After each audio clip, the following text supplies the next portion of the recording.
وعلى آلك وأصحابك يا حبيب الله الصلاة والسلام عليك يا نبي الله وعلى آلك وأصحابك يا نور الله۔ درود پاک پڑھنے کے بے شمار فضائل و برکات ہیں۔ من صلی علی او سأل لی الوسیلۃ حقت علیہ شفاعتی یوم القیامہ۔ میرے آقا فرماتے ہیں جس نے مجھ پر درود شریف پڑھا، اللہ پاک کی بارگاہ میں میرے لیے وسیلے کی دعا کی، قیامت کے دن اس پر میری شفاعت ثابت ہو گئی۔ تو درود پاک پڑھنا یہ شفاعت مصطفیٰ صلی اللہ علیہ وسلم حاصل کرنے کا بڑا پیارا طریقہ ہے۔ اتنا ہو سکے اس دن ہم نے کثرت سے درود پاک پڑھنا ہے۔ صلوا علی الحبیب صلی اللہ تعالی علی محمد صلی اللہ علیہ وسلم۔ Dear Islamic brothers, this is the very crucial night. بہت زیادہ نازک رات ہے۔ اس رات کتنی مغفرت ہوگی، کتنے لوگ بخشے جائیں گے۔ پیارے آقا فرماتے ہیں جبریل امین میرے پاس آئے اور آ کر عرض کی کہ حضور آج 15 شعبان کی رات ہے، اللہ تعالیٰ اتنے لوگوں کو جہنم سے آزاد فرمائے گا جتنے قبیلہ بنی کلب کی بکریوں کے بالوں کی تعداد ہے۔ What is the meaning of that? میں اور آپ تو اپنے سر کے بال کاؤنٹ نہیں کر سکتے، ایک گوٹ کے، ہم ایک بکری کے بال کاؤنٹ نہیں کر سکتے۔ قبیلہ بنی کلب تو سب سے زیادہ بکریاں پالا کرتا تھا۔ اٹ مینز ملینز بلینز لوگ آج کی رات بخشے جائیں گے، مگر اس رات بھی کچھ لوگ ایسے جن پر اللہ تعالیٰ نظر رحمت نہیں فرمایا۔ شرک کرنے والی اس رات کو نہیں بخشے جائیں گے۔ پھر فرمایا جو احادیث کا مجموعہ ہے، ماں باپ کو ستانے والا، ماں باپ کا نافرمان، شراب کا عادی نہیں بخشا جائے گا۔ خدا را ان چیزوں سے توبہ کرو۔ پتہ شب برات کو شب برات کیوں کہتے ہیں؟ یہ بری ہونے کی رات ہے، یہ مغفرت کی رات ہے۔ میرے اور آپ کے اعمال نامے اللہ کی بارگاہ میں پیش ہونے والے، سوچو تو صحیح کیا کیا ہے اس میں۔ نمازیں جس کی قضا ہوئی اس کے نامہ اعمال اللہ کے پاس جانے والے ہیں، حرام کاری کرنے والے کے نامہ اعمال اللہ کے پاس جانے والے ہیں، رات اندھیرا کر کے گندی چیزیں دیکھنے والوں اعمال اللہ کی بارگاہ میں جانے والے ہیں۔ اے جھوٹ بولنے والوں، اے سود کا کام کرنے والوں، سوچو اللہ کی بارگاہ میں اعمال جانے والے ہیں، کیا منہ دکھائیں گے؟ کچھ بھی تو نہیں ہے۔ ایک راستہ ہے، ایک راستہ ہے کہ آج توبہ کر لیں، وہ بڑا کریم ہے، وہ پچھلے سارے گناہ معاف کر سکتا ہے، وہ رحمان ہے، وہ رحیم ہے، اس نے وعدہ کیا ہے۔ بس آج سچی توبہ کر لو۔ آؤ اپنے رب سے عرض کرتے ہیں، اے مولا بندے تیرے ہیں، خطا کار ہیں، مالک ہو گئے گناہ، ہمیں معاف کر دے۔ اے اللہ ہم کمزور ہیں، ہم سے ہو گئے گناہ، اے اللہ ہمیں معاف کر دے، آئندہ نہیں کریں گے گناہ، تجھ سے وعدہ کرتے مولا تو ہمیں معاف کر دے۔ اے اللہ تیرے بندے ہیں، اگر تو نے معاف نہ کیا تو کس کے در پر جائیں گے؟ تیرے سوا کون ہے مولا؟ ہمیں معاف کر دے، اے کریم ہمیں معاف کر دے، تجھے تیرے محبوب کا واسطہ ہمیں معاف کر دے۔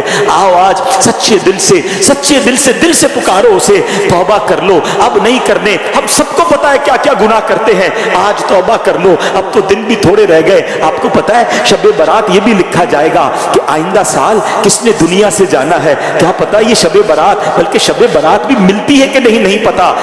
غوث اعظم رحمت رضی اللہ تعالیٰ فرماتے ہیں کہ یہ وہ دن ہے کہ کچھ کفن دھل کر تیار ہوتے ہیں، مگر یہ کفن پہننے والے دنیا میں ہنس رہے ہوتے ہیں۔ کچھ لوگوں کے گھر قبریں خود کر تیار ہیں اور وہ اپنے گھر بنانے کی فکر میں ہیں، کیا پتا کہ آج جو قبر گورکن کھود رہا ہے ہم میں سے کسی کے لیے تو نہیں کھود رہا، جو کفن بیچنے والا آج کفن لپیٹ کر استری کر کے پیکٹ میں ڈال رہا ہے، ہو سکتا ہے ہم میں سے کسی کا کفن تیار ہو رہا ہو۔ اے میرے پیارے اسلامی بھائیوں، توبہ کرنی ہے، اللہ کو راضی کرنا ہے، اب نماز قضا نہیں کرنی، اور شب برات سے پہلے اب ایسے اعمال شروع کر دو۔ آپ کو پتہ ہے نبی پاک علیہ الصلوۃ والسلام شعبان میں کثرت سے روزے رکھا کرتے۔ پوچھا گیا حضور آپ شعبان میں اتنے روزے کیوں رکھتے ہیں؟ فرمایا اس میں ایک رات ہے جس رات اللہ کی بارگاہ میں اعمال نامے پیش ہوتے ہیں، میں چاہتا ہوں جب میرے اعمال نامے پیش ہوں میں روزے سے ہوں۔ وہ تو اللہ کے حبیب ہیں، ان کا یہ عالم ہے، اور ہم ہیں کہ ہمارے اندر فرق ہی کوئی نہیں آیا کہ شب برات آنے والی ہے، شعبان آ گیا ہے، اب نفلی روزے، اب تلاوت قرآن، اب درود پاک، کثرت سے نمازیں،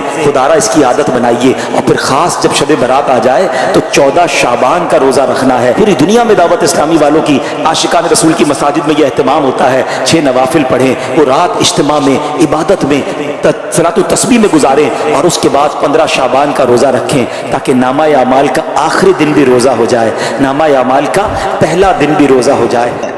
Try to understand یہ کتنا بڑا سن ہے، یہ کتنا بڑا گناہ ہے۔ کہ جس رات کروڑوں اربوں لوگ بخشے جا رہے ہیں، شرابی نہیں بخشا جا رہا۔ توبہ کر لیجیے، چھوڑ دیجیے ان بری عادتوں کو، ڈرگز کو چھوڑ دیجیے پلیز۔ وہ رحیم، وہ کریم جو شب برات کروڑوں کو بخش رہا ہے،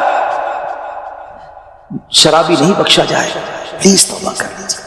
مسلمان کا کیا کام شراب سے، اس کا کیا کام نشے سے؟ آپ ایک بار اور یاد رکھیں، جو نشہ کرنے والے ہیں نا، جو ڈرگز یوز کرتے ہیں، ٹرائی ٹو انڈرسٹینڈ، جس اسٹیٹ میں، جس عالم میں روایتوں میں مضمون ملتا ہے کسی کا انتقال ہوگا نا، اسی عالم میں قیامت کے دن اٹھایا جائے گا۔ کبھی سوچا آپ نے اگر نشہ کیا، ڈرگز یوز کی، وائن پینے والے جو نشے میں گھومتے رہتے ہیں، جھومتے رہتے ہیں، اگر اسی حالت میں انتقال ہو گیا، آج رات تو یہ لکھا جائے گا نا کہ اگلے اس سال میں کس کا انتقال ہونا ہے، کیا پتا ہمارا وقت قریب آ گیا ہو۔ اور اگر نشے میں مر گئے تو کیا جواب دیں؟ اللہ کی بارگاہ میں نشے میں پیش ہوں گے؟ نہیں میرے میٹھے اسلامی بھائی، ہم تو چاہتے ہیں نا کہ میں سو جاؤں یا مصطفیٰ کہتے کہتے، کھلے آنکھ صلی اللہ کہتے کہتے، ہماری زبان پر تو کلمہ ہو، درود ہو، اے کاش تلاوت کرتے کرتے موت آئے، درود پڑھتے پڑھتے۔ یہ کیسے ہوگا جب آپ ان چیزوں کے عادی بنیں گے نا؟ جو شراب کا عادی ہو تو اس کا بہت زیادہ چانس ہے کہ وہ نشے میں مر جائے گا۔ تو خدا را اس سے آج رات توبہ کر لے، اللہ بڑا کریم ہے، ابھی رات کمپلیٹ نہیں ہوئی ہے، صبح تک یہ رحمت جاری ہے۔ معافی مانگ لیجیے، سجدے میں سر جھکائی۔ ماں باپ کو اگر ستایا ہے، if your parents are not happy with you، please ان کے پاس جائیے اور معافی مانگیے، ان سے ان کے پیر پکڑ لیجیے۔ ماں باپ راضی تو رب راضی، ماں باپ ناراض تو رب ناراض، ان کو ناراض نہ کرو۔ اور اس حدیث سے کیا سیکھنے کو ملا کہ جو کٹ آف ٹائز کرتے ہیں، جو اپنی فیملی کے ساتھ رشتہ داری قطع کر دیتے ہیں، منقطع کر دیتے ہیں، ہم ان کے پاس نہیں جائیں گے، ہم ان کے گھر نہیں جائیں گے، ہم فلاں رشتہ دار کے پاس نہیں جائیں گے، نہ کرو ایسا۔ یہ رشتہ داریاں کاٹنا اللہ کو کتنا ناپسندیدہ ہے کہ شب برات بھی وہ لوگ نہیں بخشے جائیں گے۔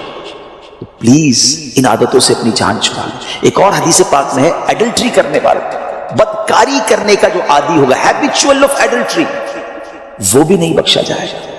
تو پلیز ان حرام کاموں سے چھوڑیں، اپنے آپ کو بچائیے۔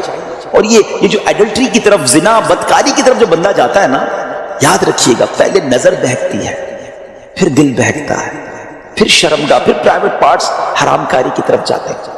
تو ہمارے یہ شٹر جو ہے نا، اسی کو بند کر دینا کہ حرام نہیں دیکھوں گا۔ اپنے موبائل پر، اپنے انٹرنیٹ ڈیوائسز پر ہم کیا دیکھ رہے ہوتے ہیں؟ پہلے حرام بندہ دیکھتا ہے، اور پھر یہ جو ہم نے دوستیوں کے نام پر جو گرلز اینڈ بوائز کی دوستیاں چل رہی ہوتی ہیں کہ نہیں جناب ہم only friends, it's not allowed in Islam. یہ دوستیاں ہی پھر حرام کی طرف لے کر جاتی ہیں۔ جو اسلام نے ہمیں جن چیزوں سے منع کیا، مسلمان ہیں، ہمیں جنت میں جانا ہے نا، اللہ کو راضی کرنا ہے۔ اگر رب ہی ناراض ہو گیا تو بنے گا کیا؟ آج کی رات اگر ایڈلٹری کرنے والا نہیں بخشا گیا، پھر اس کو سوچیے تو اس کا بنے گا کیا؟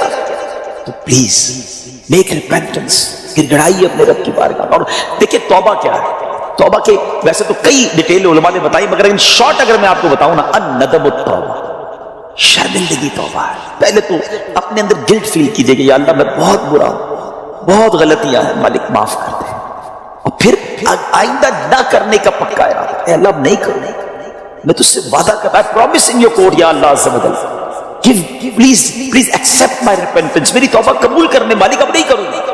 تو یہ پکی توبہ انشاءاللہ، کیا پتا اللہ کریم کی آج رحمت برس جائے اور وہ ہمیں آج معاف کر دے۔ What a beautiful incident، کیا خوبصورت واقعہ، ذرا ایمان کی جو چاشنی کے ساتھ سنی۔ امیر المومنین سیدنا عمر بن عبد العزیز رحمۃ اللہ تعالی was once busy in worship in the 15th night of شعبان۔ حضرت عمر بن عبد العزیز امیر المومنین تھے جس وقت 15 شعبان کی رات عبادت میں مصروف ہیں۔